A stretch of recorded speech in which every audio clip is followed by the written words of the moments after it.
शेख साहब girl friend ने छोड़ दिया, सही, तुम भी छोड़ दो उसको, क्या मसला है? जब गर्ल फ्रेंड ने तुम्हें छोड़ दिया तुम उसको मेंटली छोड़ दो, पकड़ के क्यों बैठे हो? जिंदगी में टका कब होता है कि इंसान जब उसको, क्या चीज है, अपनी नफ्स की इज्जत नहीं है क्या? अपनी नफ्स का एहतराम नहीं है क्या? आपको किसी ने ठुकराया है, आप क्यों नहीं ठुकरा सकते उसको? क्यों मरना है? वो असल में नफ्स ने उसके साथ एक ऐसी वैल्यू अटैच की हुई थी ना। एमडी हीरे, मैं आप ही को बता रहा हूँ, आपने उसके साथ क्या ऐसा अटैच किया हुआ था? गर्लफ्रेंड थी या खुदा बनाया हुआ था? तो खुदा के जाने का दुख हो रहा है या गर्लफ्रेंड के जाने का दुख हो रहा है? जब गर्लफ्रेंड के जाने का दुख हो रहा है तो अव्वल तो साफ बात है हलाल रिश्ता होना चाहिए, रिश्ता ही हराम है, ये होनी नहीं चाहिए। एंड सेकंड ऑफ ऑल, ऐसा क्यों किसी से ताल्लुक होता है कि अगर वो चले जाए तो बंदा मर जाए? हाँ, तकलीफ होती है, दर्द होती है, लेकिन अल्लाह ने इंसान के साथ, जब अल्लाह का इंसान के साथ रिश्ता स्ट्रॉन्ग है तो वो किसी भी बड़ी आफत से गुजर जाता है। शेख साहब, your Islamically your view point for going abroad. मैं अपना पर्सनल दे देता हूँ, हारिस जालिया वाला। मैं एक फर्स्ट क्लास लाइफ वेस्ट में थर्ड क्लास सिटीजन बन के नहीं जी सकता, इसलिए मैं थर्ड क्लास लाइफ एक फर्स्ट क्लास सिटीजन रह के पाकिस्तान में जीना पसंद करूंगा। ये मेरा पॉइंट है। मैं फिर रिपीट कर देता हूँ, मैं एक third class life first class मुल्क में नहीं, मैं एक थर्ड क्लास सिटीजन बन के फर्स्ट क्लास लाइफ नहीं जी सकता अब्रॉड में, इसलिए मैं third class life first class citizen बन के पाकिस्तान में जीना पसंद करूंगा। ये मेरी पर्सनल प्रेफरेंस है, जहाँ पे मेरे फ़ोन की कोई हैसियत तो है ना, हम फ़ोन लगाएं तो कुछ तो हो सकते हैं ना, अल्लाह की तौफीक से। शेख साहब, सईदाबाद में कौन से आलिम हैं जो आप कहते हैं कि क्या नाम है, और सईदाबाद में कहाँ है? बढ़िया वाला सईदाबाद।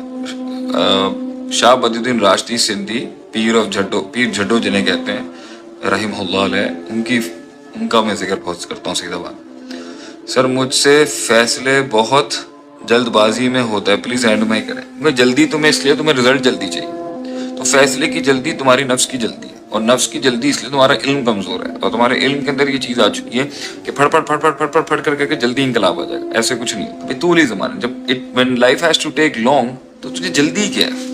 इंकलाब लाने की भी क्या जल्दी है पाकिस्तान में? Take your time. एक जिंदगी नहीं भी हुआ तो हमारी लेगेसी को आगे हमारे लोग कंटिन्यू करेंगे। जल्दी किस बात की है? अपनी जिंदगी का गोल कैसे फाइंड करें? अपने आप से मिलकर। शेख साहब, जॉबलेस होके बिना किसी बिजनेस और स्किल के क्या हम शादी कर सकते हैं 28 साल की एज में?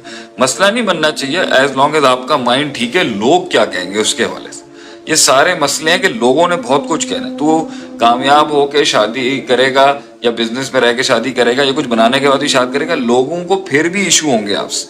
आप ये बताएं भाईजान कि आप किस हद तक लोगों को डील कर सकते हैं? क्लियर? इट्स नॉट अबाउट लोग क्या कहेंगे, इट्स नॉट अबाउट कि शादी के लिए पैसा चाहिए नहीं, आप लोगों को हैंडल कर सकते हैं। अगर कर सकते हैं गल खत्म।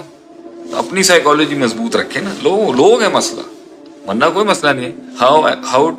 How to I am going to the right direction, how to know I am going to the right direction. अगर उस रास्ते के ऊपर आप डेवलप हो रहे हैं, आपको चैलेंज नसीब हो रहा है, आपको जंग मिल रही है, आपकी नफ्स चैलेंज हो रही है, आपको अच्छा बनने का मौका मिल रहा है, आपको अपनी सलाहियतों को बढ़ाने का मौका मिल रहा है, आपके अंदर के छुपे हुए शेर को बाहर निकालने का मौका मिल रहा है, that's the positive direction, that's the best direction. मगर वो रास्ता जिस पे आप गुलाम बन रहे हैं, आपकी नफ्स मर रही है, आपके सारे असासे तबाह हो रहे हैं, आपकी पूरी पर्सनालिटी तबाह हो रही है, वो रास्ता ठीक नहीं है। उस्ताद जी, आपसे मिलना चाहता हूँ, इंशाल्लाह कराची आ जाए, मुलाकात कर लें। बल्दिया वाला सईदाबाद जो कराची में है, बल्दिया टाउन। सादे मोहतरम, कुरान की तफसीर कौन सी पढ़ें? डिपेंड्स किस लेवल की तफसीर पढ़नी है और क्या चीज़ पढ़नी है। सिर्फ तर्जुमा पढ़ना है, मफहूम पढ़ना है, अरबी खोलनी है, उसमें कुरान हदीस के रेफरेंसेस चाहिए, कॉन्टेक्स्ट चाहिए, इसबाब नुज़ूल चाहिए उस तफसीर के अंदर, या उसकी जो है वो आज के दौर की उसकी रिलेटिबिलिटी के लिहाज से तफसीर चाहिए। डिपेंड्स होने से मुख्तलिफ काम किए। शेख, कामयाब कारोबार करने के लिए क्या करना चाहिए? आप कोई मशवरा दें, मैं अपनी फील्ड में काफ़ी नुकसान कर चुका हूँ। कामयाब कारोबार करने के लिए, जमान भाई क्या हाल है आपके? कामयाब कारोबार करने के लिए सबसे बड़ी बात यहाँ पर यह है कि एक चीज़ से तो कामयाबी नहीं चलती ना, आपकी खरीद अच्छी होनी चाहिए, आपकी फ़रोख्त अच्छी होनी चाहिए। ये दो बड़ी चीज़ें। खरीद कमज़ोर होगी, फ़रोख्त कमज़ोर हो जाएगी। फ़रोख्त कमज़ोर होगी तो खरीद कमज़ोर हो जाएगी। खरीदने वाले एलिमेंट जहाँ से माल लेते हैं उस पर अच्छा काम करना, बहुत सारे लिहाज से अपनी खरीद अच्छी रखें, खरीदार अच्छा रखें, कीमत अच्छी रखें, और फ़रोख्त के लिए भी मार्केट अच्छी रखें, फ़रोख्त करने वाले लोग अच्छे रखें, फ़रोख्त करने वाला सिस्टम अच्छा रखें। खरीद और फ़रोख्त के अंदर ही नक्स होगा तो ही कारोबार में नक्स होगा। बाकी इसमें और जो नुकसान होते हैं कि खरीदो फ़रोख्त के बीच में जो नफ़ा है और जो अखराजात हैं, अगर अखराजात बढ़ेंगे तो भी नुकसान होगा, अगर नफ़ा ज़्यादा खा लिया तो भी नुकसान होगा। खरीद अच्छी रखें, फ़रोख्त अच्छी रखें, नफ़ा अपना बचाएं, اور اپنے اخراجات کم رکھیں، فائدہ ہی فائدہ ہے۔ اور اس کے بعد وہ ٹیم جس نے اس کو بڑھانا ہے، اگر وہ ٹیم مینجمنٹ اچھی نہیں ہوئی تو پھر آپ تو اچھے چلے، لیکن بڑھانے کے لیے جو لوگ چاہیے تھے وہ غدار ملے، وہ باوفا ملے، تو خراب ہو جائے گا معاملہ۔ شخصیت میں نکھار کیسے آ سکتا ہے؟ تکلیفوں سے گزر کے، ایکسپیرینس سے۔ شخصیت خوبصورت ہوتی ہے تجربات سے، فیصلوں سے، ماروں سے، دکھوں سے، جنگوں سے۔ اپنی زندگی کا گول کیسے فائنڈ کریں؟ اپنے آپ سے مل کر۔ بھائی ایک مین ویژن تو جنت ہے، جنت تک پہنچنے کے لیے دنیا کے لیے ہزاروں کام ہیں، کوئی بھی ایک گول بنا لیں اپنا۔ ہر چیز جس کے اندر شریعت کی مخالفت نہیں ہے وہ گول ہے، کیا مسئلہ ہے اس میں؟ ہر چیز اب وہ مشہور ہے نہیں ہے، لوگ اسے مانتے ہیں نہیں مانتے، اسے قبولیت ملی وہ ایک اور بات ہے۔ آپ کو کیا، آپ کو اپنے آپ سے ملنے کے لیے، کسی گول کو اچیو کرنے کے لیے کچھ بھی مل جائے، کیا مسئلہ ہے؟ سر جی منفی سوچوں کو کیسے قابو پائے؟ مثبت سوچوں کو مضبوط کریں۔ پازیٹیو ڈیفلیکٹ کرنے کے لیے کچھ نہیں ہے کیا؟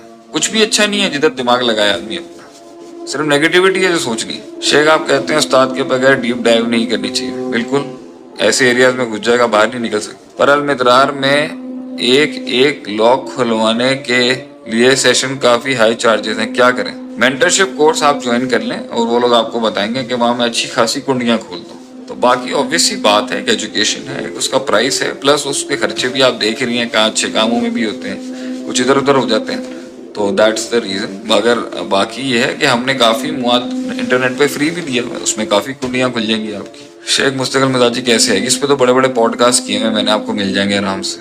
ہمارے اس پیج کو سبسکرائب کر لیں، جو لوگ ہمیں سن رہے ہیں، جو لوگ آئے بھی ہیں، یہی ہمارا آفیشیل پیج ہے اب سے۔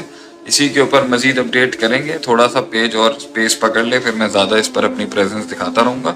تو یہ لائیو آنے کا مقصد یہ تھا کہ شیخ عاطف کا جو آفیشیل پیج ہے وہ یہی ہے، جس سے میں ابھی یہ شیخ عاطف ہی اس کا پیج کا نام ہے، عاطف احمد نہیں ہے۔ احمد کے اوپر تو انہوں نے بہت سخت شرائط لگا دی ہے نا فیس بک والوں نے، تو ہونے نہیں دے رہے۔ تو امید ہے آپ سے ملاقات رہے گی، آتے رہیں گے انشاءاللہ تعالیٰ، سیکھتے رہیں گے، کچھ بانٹتے رہیں گے آپ لوگوں کو۔ اللہ قوم کا حامی و ناصر ہو۔ جزاکم اللہ خیر، واسم الجزا۔ السلام علیکم ورحمۃ اللہ وبرکاتہ۔